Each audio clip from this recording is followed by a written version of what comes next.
Have you ever just stared out at the ocean and wondered what's really down there? I mean, way, way down in the deepest, darkest parts?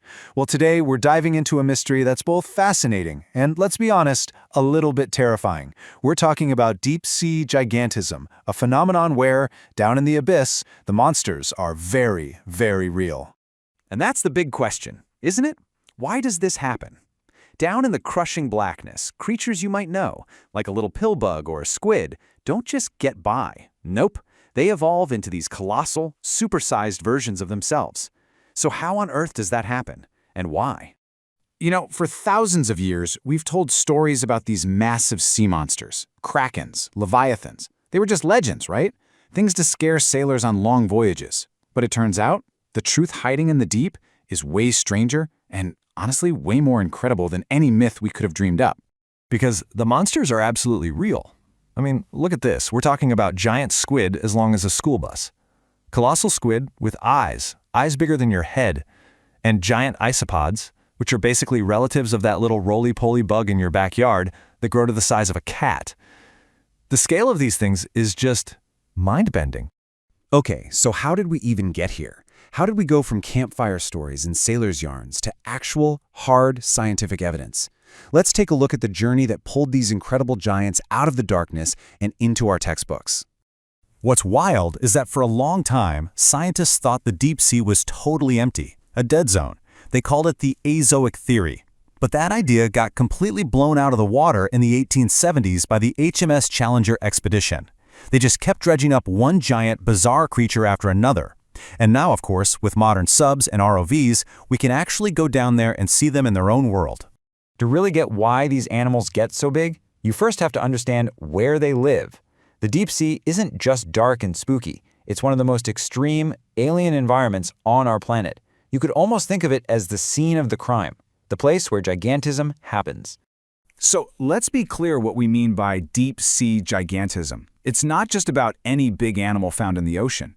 It's a very specific evolutionary trend where a species living way down deep grows significantly, massively, larger than its cousins living up in the sunny, shallow waters. Just look at this comparison. It says it all. Up here, we've got sunlight, warmth, plenty of food, and normal pressure. Down there, it is perpetual, absolute darkness. It's near freezing, all the time. The pressure is so intense it's like having a skyscraper stacked on top of you. And maybe worst of all, there's almost nothing to eat. These are the brutal, punishing conditions that forge giants. So what's the secret? What's the main driver behind all this? Well, scientists don't think it's just one thing. They have a few leading theories, and we can think of them as the prime suspects in our investigation. So, let's follow the clues scientists have been piecing together for decades.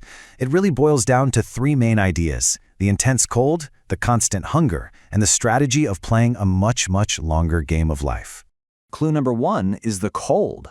In water that's barely above freezing, an animal's entire system, its metabolism, slows way, way down.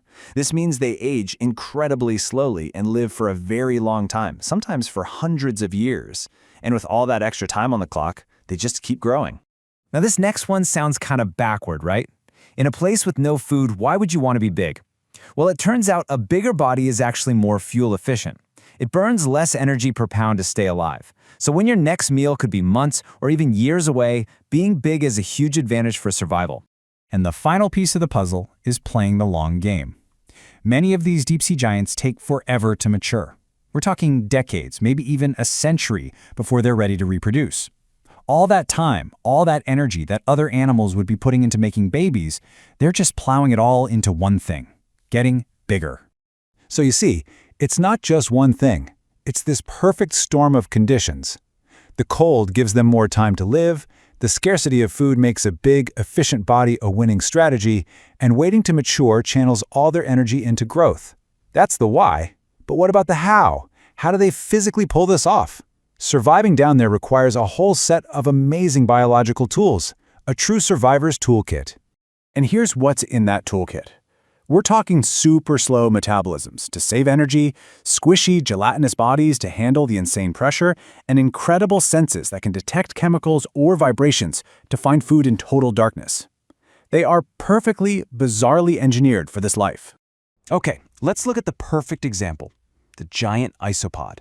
This thing is basically a roly-poly, a pill bug, but on the deep ocean floor, it transforms into this 2.5-foot-long armored scavenger.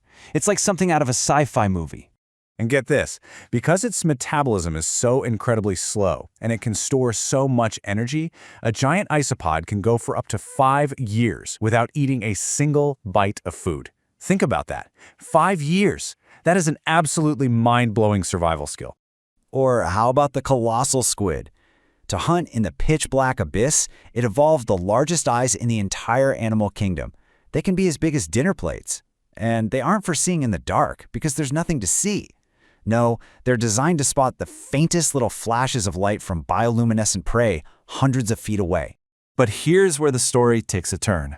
After surviving for millions of years in one of the most hostile places on Earth, these ancient, incredible giants are now facing a whole new set of threats. And, well, they're all created by us.